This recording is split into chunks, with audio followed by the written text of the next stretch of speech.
Venn diagram के सवाल जब भी एग्जाम में पूछे जाते हैं तो लाखों बच्चों के होश उड़ जाते हैं कि सर इस सवाल को हम कैसे सॉल्व करेंगे। आज आपको ऐसा तरीका बताऊंगा प्यारे दोस्त कि आज के बाद आपका कभी भी ऐसा प्रश्न गलत नहीं होगा, लेकिन लगाना ऐसे जो तरीका हम बता रहे हैं। देखिए, महिलाएं हैं, प्रोफेसर हैं, विधवा हैं, इसमें आपको ग्राफ बनाना है।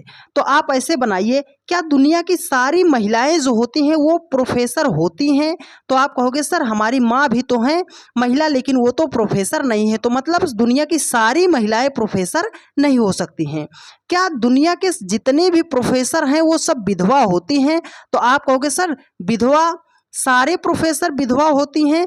ऐसा नहीं हो सकता, क्योंकि कुछ प्रोफेसर की जो होती हैं शादी होती है, उनके पति नहीं मरते हैं, तो वो सारे प्रोफेसर विधवा नहीं हो सकते हैं। क्या सारे विधवा जो होती हैं वो प्रोफेसर होती हैं? तो आप कहोगे सर सारी विधवा हो वो प्रोफेसर हो जरूरी नहीं है। हमारे गांव में बहुत सारी महिलाएं हैं जो विधवा तो हैं लेकिन रोजगार विहीन है, मतलब प्रोफेसर नहीं हो सकते। क्या सारे प्रोफेसर महिलाएं होती हैं? तो आप बोलोगे सर प्रोफेसर में तो पुरुष भी आते हैं, तो सारे प्रोफेसर जो होते हैं महिलाएं नहीं हो सकते हैं।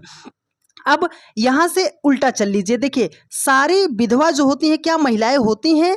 आप कहोगे हाँ सर दुनिया की जितनी भी विधवा हैं वो सब महिलाएं ही होती हैं। ठीक है, अब देखिए प्रोफेसर से, देखिए क्या सारे प्रोफेसर महिलाएं होती हैं? तो आपने कहा नहीं सर सारे प्रोफेसर महिलाएं नहीं होती हैं, लेकिन कुछ प्रोफेसर महिलाएं होती हैं। अब इधर से देख लीजिए, क्या सारे प्रोफेसर विधवा होते हैं? आप कहोगे नहीं सर सारे प्रोफेसर विधवा नहीं होते, लेकिन कुछ प्रोफेसर जो होते हैं विधवा भी होते हैं और कुछ प्रोफेसर महिला भी होते हैं। तो इसमें क्या हो जाएगा, कुछ का संबंध हो जाएगा। ऐसा ग्राफ आपको केवल डी में दिखाई दे